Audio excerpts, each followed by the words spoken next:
Still talking about applications of complex numbers, we move on to complex numbers and differential equations. So I have a very extensive playlist on differential equations covering almost every aspect of differential equations, be it ordinary differential equations, partial differential equations, numerical methods, and of course, things like Laplace transforms. But here, because we are on the complex numbers playlist, we are going to look at some areas where we have complex numbers featuring prominently in differential equations. So, this lesson explains how complex numbers arise in differential equations, how to interpret them, how to solve problems step by step with examples and even with Python visualization. So, first of all, the question we keep asking is why complex numbers appear in differential equations, right? So consider a second order linear differential equation given as ay prime prime plus by prime plus cy equals 0. And then you assume a solution of the form y equals e raised to power rt. Of course, this is already y here. So y prime will now be re raised to power rt. Y prime prime will be r squared e raised to power rt, which we substitute here. By the time you're done doing all of that, this leads to the characteristic equation ar squared plus br plus c equals 0, which is a quadratic expression. So, and then being quadratic, you have to pay attention to the discriminant. If the discriminant is negative, like b squared minus 4ac less than 0, then the roots are complex. So if the discriminant is equal to 0, it will be real. You have real answers but repeated. If it is greater than 0, you have real answers that are not repeated. But then if it's less than 0, you have the roots to be complex, and then r in that case will be alpha plus or minus ib. So you have complex numbers creeping into that for negative discriminants. So, and then we also have the concept, the idea of the Euler formula showing up. The key identity here is that e raised by I theta is cos theta plus I sine theta. And of course, this is closely connected to the concept of polar forms in complex numbers. So sometimes it is more convenient to use this very cryptic form of e raised by I theta instead of having to use cos theta plus I sine theta. So this allows us to convert complex exponential solutions into real valued sine and cosine functions. So that's what the Euler's formula does for us. And then we have the general solution with complex roots. So if the characteristic roots are r equals alpha plus I beta, then the solution becomes y of t equals e raised to power alpha theta into c1 cos beta t plus c2 sine beta t. So, I mean, in case you need to know more about differential equations, you may want to check my the playlist on differential equations. Very comprehensive playlist, by the way. So, if you know nothing about differential equations, as far as you have a solid background in calculus, then you can just go for the videos and you'll I take you by the hand step by step all through the process. So let's go for an example here. So if you want to solve y prime prime plus 4y equals 0, of course, the characteristic equation here will simply be r squared plus 4y. That is, you're assuming that the solution is y equals e raised to power rt. If you differentiate twice, you get r squared e raised to power rt. And if you factor e raised to power rt out, you end up getting r squared plus 4 equals 0. And of course, this ends up giving you r equals plus or minus 2i. And if that is the case, the general solution then becomes y of t equals c1 cos 2t plus c2 sine 2t, like that. That'll be the general solution in that case. So it is, so you see it's a kind of oscillating situation. The result is a kind of oscillation, and we can see that from here if we run it using Python. So we define the result c1 cos 2t, c2 sine 2t, and what we take, if we take c1 and c2 from over 1 to 0 0.5, like that. So from minus 1 to 1.0, we have y of t there, and then we take our t from 0 to 10. So we have this oscillating situation right here. So that's what that is about. Then we can also have a damped oscillation. So if here you want to solve y prime prime plus 2y prime plus 5y. Again, by the time you're done with all that, you have r squared plus 2r plus 5 equals 0. And then r is minus 1 plus or minus 2y. Now the difference here is that in the original case, this is just, you have only the imaginary part. So having only the imaginary part would mean that you're going to have an oscillation kind of situation. But in this case now, you have both the real part minus 1 and the imaginary part 2. So you have oscillation and some some additional behavior. So because this minus one is negative, so that is why you have a damped oscillation. So you can also have a growing oscillation if this real part, for instance, is a positive number, right? So in this case now, the general solution is y of t equals e raised per minus t, you know, representing this is now like alpha now, e raised per minus t. Then this beta is now to so c1 cos 2 theta plus c2 sin 2 theta. So this represents a damped oscillation. So in this case, you have all this going. Um, so by the time you run this code, I mean, you define the solution here, right? And by the time you have all this done, you have this oscillation, that dies out over time. So if this was to be positive, right, the oscillation will be growing. So you can see the oscillation starts out and then it keeps growing over time. For instance, if I extend this one to like, say, let me extend it to 100, for instance. So you see that the oscillation keeps growing. Okay, maybe 100 is too much. Let me leave it at, say, 20. So you see the oscillation growing like that, so it keeps growing. So, but because if this is, of course, if the alpha is like 2, the growth even becomes, okay, invalid decimal literal. Okay. Okay, that isn't working. Okay, I should say 2 multiplied, yeah. 2 multiplied, not just 2t. Yeah. So you see the amplitude is increased somewhat. So, but what we have is actually minus 1. So we have minus t. So as a result of that, we have a damped oscillation. So you have oscillation that is dying out. So why convert to sine and cosine? That's the question. So the complex solution, y equals c1 e raised by alpha plus ibt plus c2 e raised by alpha minus ibt. Using Euler's formula, we know that e raised by ibt will be cos I beta t rather, it will be cos beta t plus I sine beta t. And so we rewrite the solution as real valued functions. So it's easier to now write it in terms of cos and sine like that instead of leaving it in that exponential form. The interpretation is that in the solution, y of t is e raised by alpha t into c1 cos beta t plus c2 sine beta t. Alpha controls growth or decay, just like I said. Because alpha was negative in the other one, you have a dying oscillation. You have a decaying oscillation. That's what is called a damped oscillation. So, but and beta controls oscillation frequency. So, how frequently do you have the up and down movement, so to speak? Then, if alpha is less than 0, then the motion is damped, like what we saw for the damped oscillation. So, if it is greater than 0, we have a growing oscillation like that. So, for example, 3, we have an initial value problem. You have y prime prime plus 4y equals 0. You have an initial condition y of 0 equals 2 and y prime equals 0. So general solution, of course, for this would be c1 cos 2 theta plus c2 sin 2 theta. Now, the benefit of the initial value is to help you eliminate the constants. So, the solutions we've been getting, they are general solutions, but with initial values, you can actually get actual or what you call particular solutions. So, in this case, now the general solution is y equals c1 cos 2 theta plus cos 2t plus c2 sin 2t. So you can then apply initial conditions. At t equals 0, for instance, y of 0 tells us c1 equals 2. So that gives us that c1 is equal to 2. Then because y prime of 0 is 0, so it means if you differentiate this now and you substitute 0 for t, you are going to get the expression y prime. So y prime then tells us that c2 is 0. Then if that is the case, you end up with only one solution because c1 is 2 and c2 is 0. Then the final solution is that y of t is 2 cos 2t. And as a result of that, we can plot, we can plot this now. So there's no damping, there's no growth. It's just regular oscillation in this situation because there's no real part in this case. Okay, so we can also talk about complex exponential form. So sometimes you can write y equals the real part of c e raised by alpha plus I beta multiplied by t.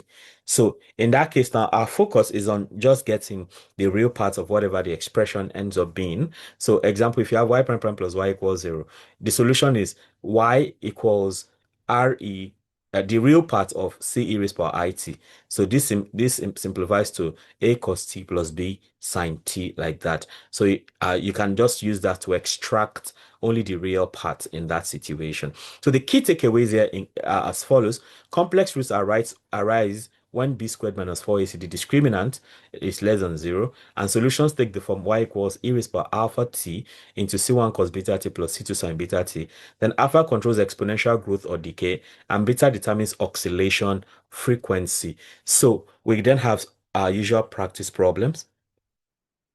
So you have questions 1 to 10 here, and then you have questions 11 to 20. And as usual, I'm going to solve two of these problems. Let's see which ones we have to start to solve. Um, okay, two of them will be solved. Yes, so we'll be looking at questions 5 and 18. So question 5 is this y prime okay, 5. So that's y prime prime plus 2y prime plus 5y equals 0.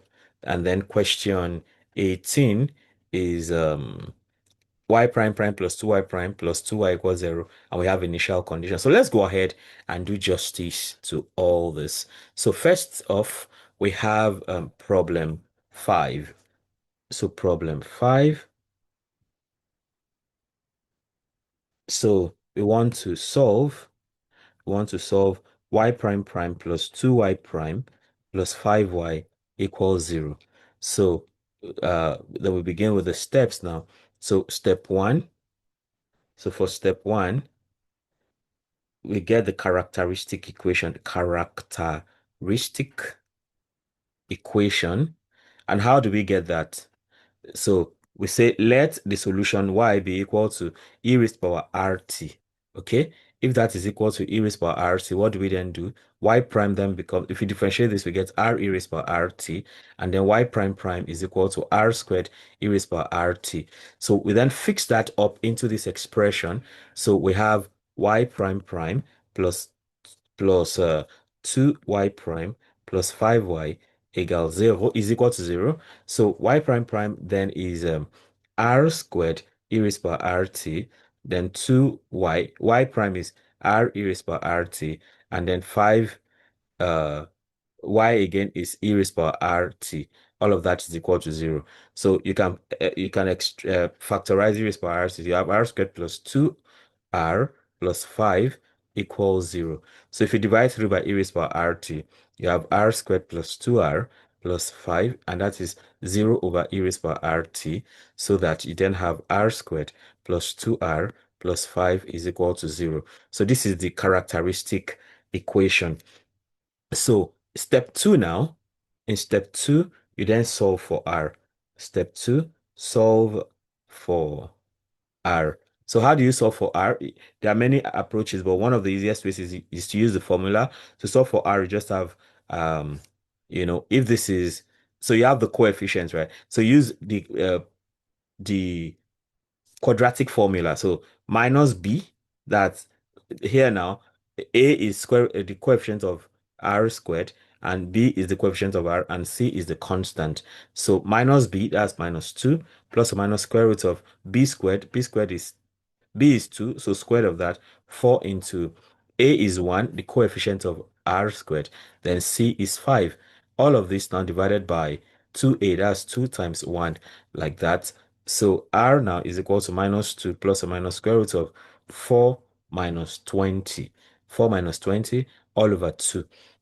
So that r is equal to minus 2 plus or minus square root of minus 16 all over 2. So because this is negative, right, we have a complex number on our hands. So that's minus 2 plus or minus square root of 16 times minus 1. Okay, so that is all over 2.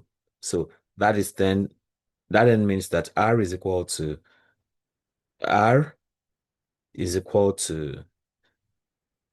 minus 2 plus or minus square root of 16 is 4. Square root of minus 1 is I. All that over 2. And then you can divide through. So r is equal to minus 2 over 2 plus or minus 4i over 2. So then r is equal to minus 1 plus or minus 2i. Okay, so that is the value of r. So step 3 then takes us to the general solution. So step 3, we have the general solution. General solution. So for the general solution, right, this is like alpha plus or minus beta I. So that means alpha is equal to -1 and beta is equal to 2. So if that is the case, then y of t will be equal to e raised power minus, e raised power alpha t, right, into c1 cos beta t plus c2 sine beta t. And that means that y of t overall is e raised power minus t because alpha is -1. So minus t into c1 cos 2t plus c2 sine 2t. And that goes like that. So that ends problem 5. And then we move on to problem 18 that actually has a an initial condition. It's an initial value problem rather. So we have problem. So it has initial condition. So problem 18. Problem 18, we want to solve y prime prime plus 2y prime plus 2y equals 0, and we have y of 0 equals 1, and then y prime of 0 equals 0.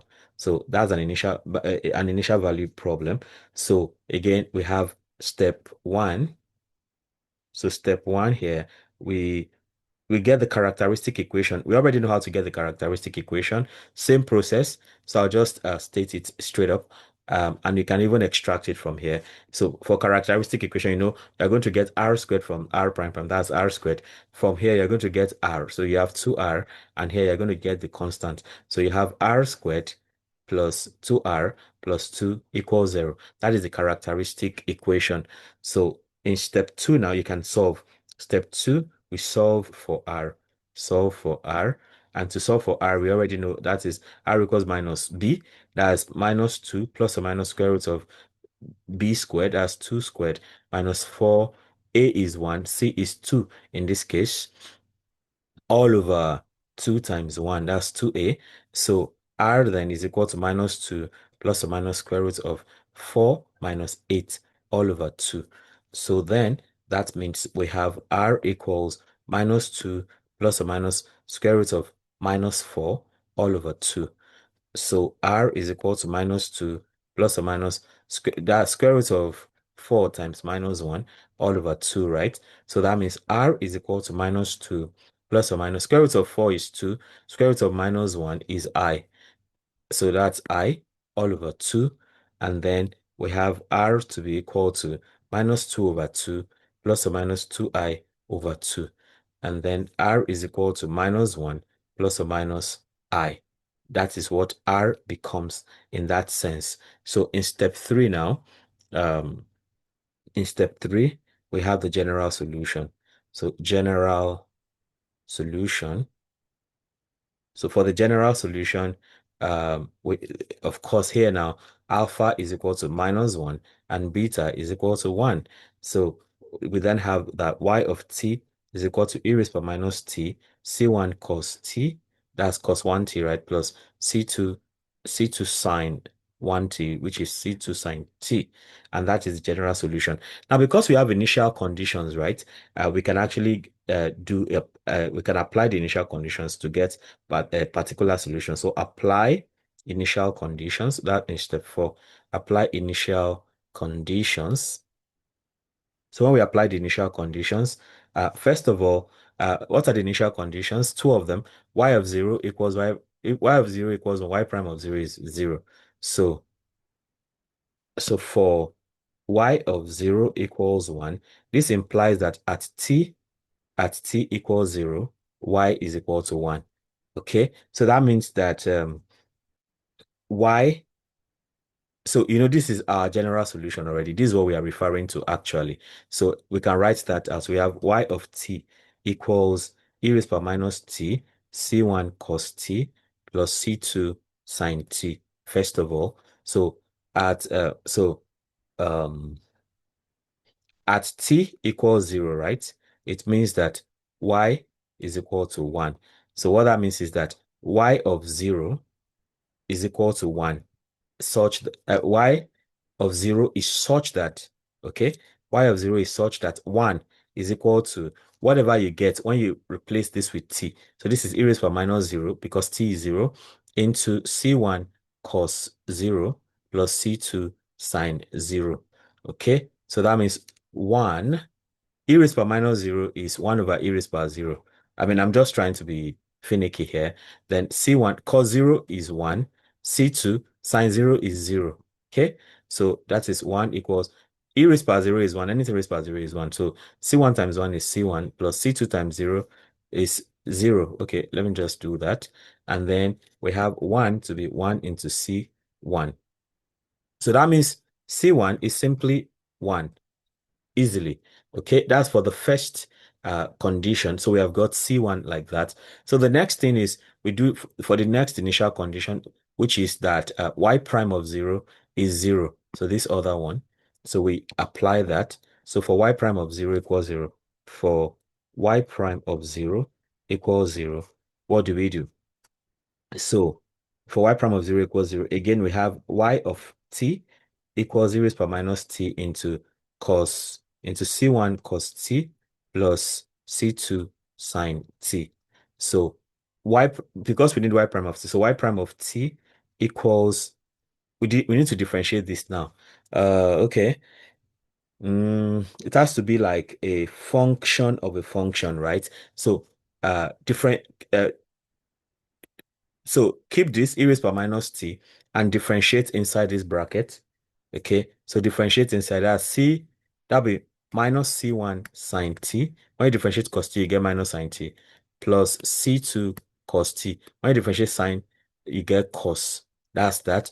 That's first part. Second part, now differentiate e raised power minus t. So if you differentiate e raised power minus t, that'll be minus e raised power minus t. Because if you differentiate minus t, you get minus 1. So that minus 1 comes to multiply this into the original thing, C1 cos t plus C2 sine t, the original. So with this in place now, well, I think we shouldn't, okay, should we bother tidying up?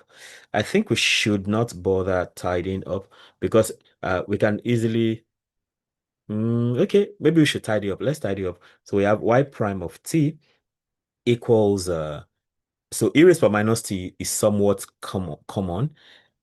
So we can just have e raised power minus t into e raised power minus t, right? Into minus c1 sine t plus c2 cos t. Now, what I want to do here is that I want to put minus, I just want e raised power minus t to be outside so that minus can go inside. So we then have minus c1 cos t, then minus c2 sine t. Minus C2 sine t.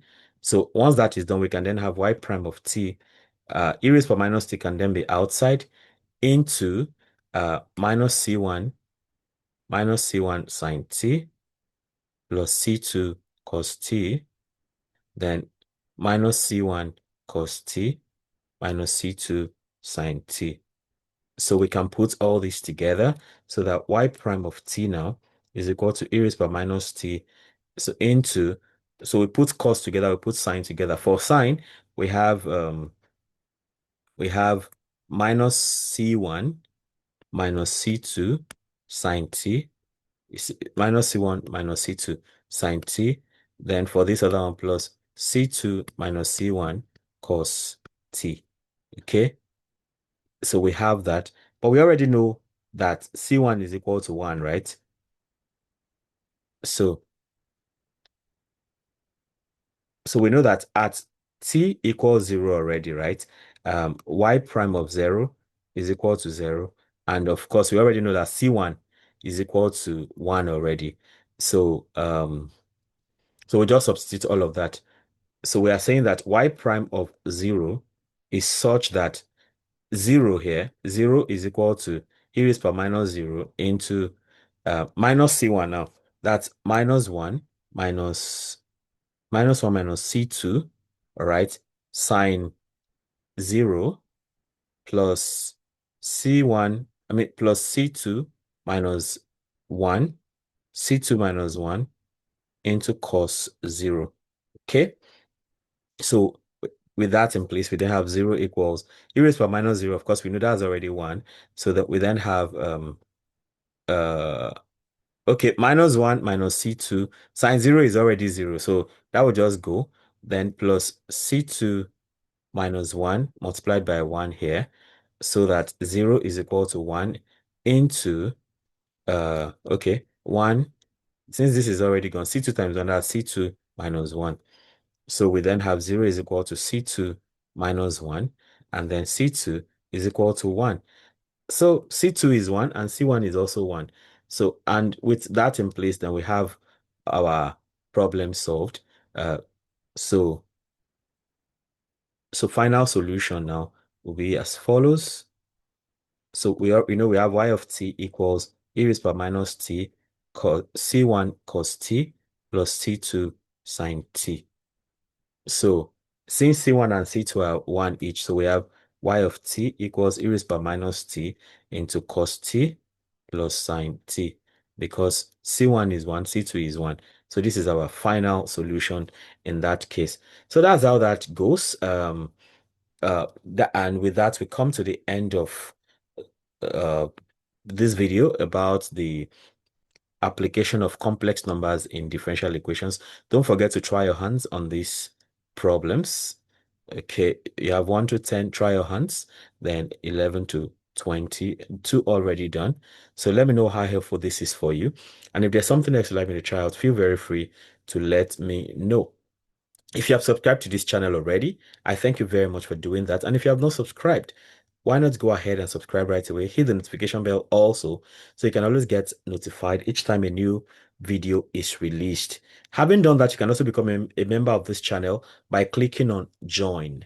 All right. So when you click on join, it makes you become a member, and with that, you can actually have exclusive uh, uh opportunity to see some videos, or you can see some videos first before others see them. You can request for PDF copies of my notes. We can also hang out to discuss whatever interests you on my channel. Ultimately, don't forget to comment, like, and share so that more people can have access to the great content I have going on here. Till I come your way again, keep doing maths right. Bye.